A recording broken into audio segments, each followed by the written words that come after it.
from Atlanta, nigga. What you think them two fingers is thumb for? No. Man, got the big bro with me. Yes, sir. OG. Talk to me, man. What's going on? Talk to me, man. Appreciate you for coming on Rich TV, Always. bro.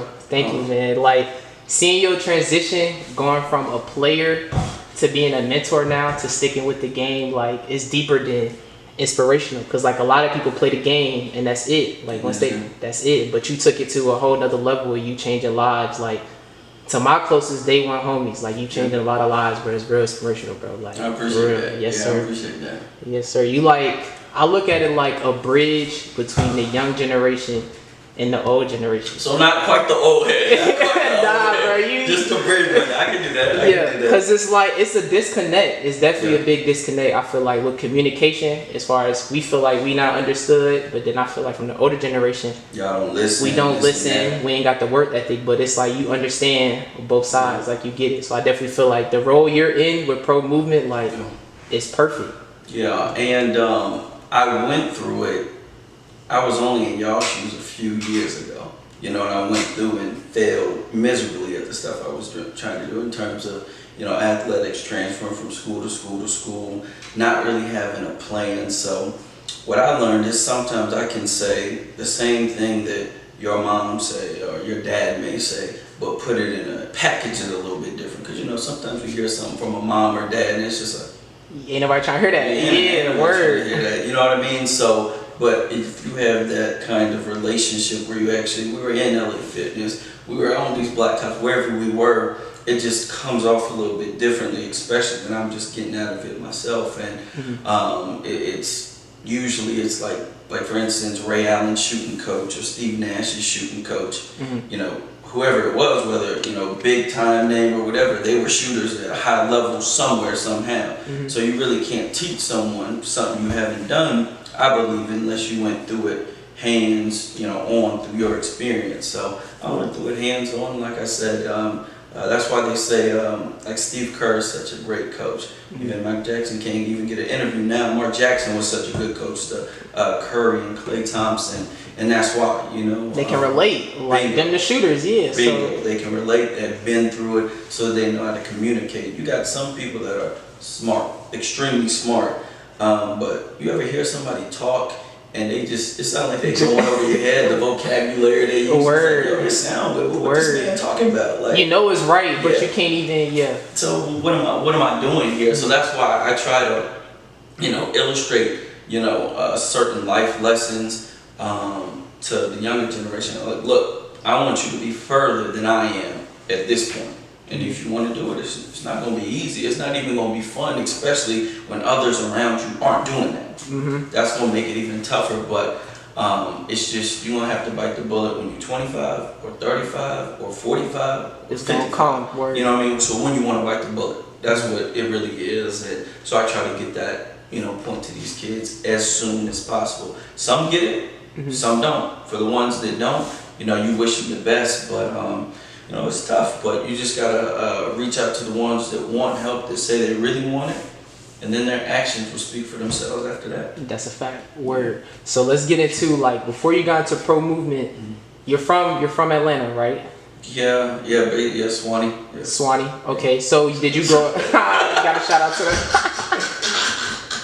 That's Swanee, man. That's funny. Crazy. Right across the street, actually. I live in the neighborhood right across the street from Swanee Elementary. Swanee Elementary. Okay, cool. Yeah. So did you grew up playing basketball too all your life as well? All like in the, what they call it, like GBLs and whatever those leagues were called and all that stuff like that. So yeah, and for the longest time, you know, I was on most of my teams in like that North Gwinnett district. I was like the only you know, African American kid on a lot of those teams.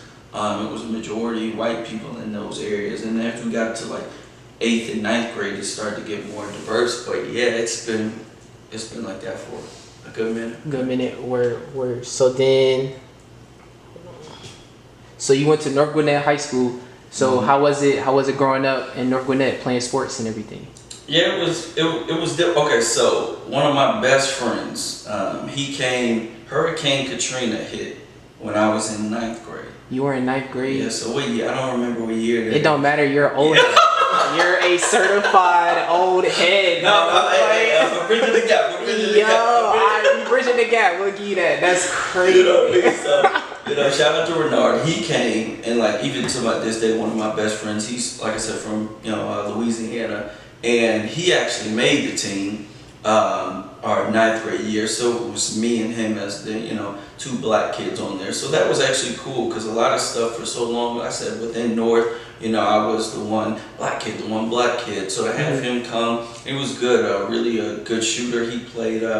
He played a Delgado JUCO, I think that's in Texas, and then went to go play at Xavier, Louisiana, HBCU in Louisiana. So he came over, and we weren't really good, probably about 500, but it was just good to have someone else, like you used the word, to relate to. Yeah. Because I was still good friends with a lot of the other kids on the team, but it's just a different element when someone that looks like you may come over and you just got someone to share things with. So he came over, it was fun. He stayed for that year, and after that they went back once things cleared up down there, but I stayed there into my 10th grade year, and then actually got cut my 10th grade year. You got cut from North Gwinnett? Yep, North Gwinnett. I went from leading scorer, I'm not, gonna go through all that stuff, but one of the best players on the team, rank him however you may. Shout out to everybody who was on the team. Word. And then ended up getting cut, all jokes aside. And it was just like a perfect timing though. So my parents got divorced 10th grade year. So I went with Duluth to stay with my mom, and then my brother MJ stayed because he was a senior, 2 years older, so he was a senior. Y'all old heads for real. No, he's an old head. He's about at 30. He's about at 30. Oh man, that's crazy. So once that happened, MJ stayed with my dad. I went with my mom. I was able to go right away and play, and at Duluth.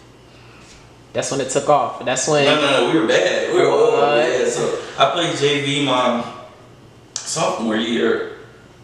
Yeah, we weren't good. We were really bad. Then my junior year, I started varsity, but I think we were 3-24 or something like that. Yeah, that's what I'm saying. It was rough. It was rough. So that whole thing happened, but at this point I was probably maybe like 5'8" at that point, junior year. Senior year I went, that's when things got good, broke out, all region, all county, all that type of stuff, but we had a great year, and we were like 8-22 or something. But for Duluth, but at that point there were a lot of years Duluth 0 games won, 2 games won, like.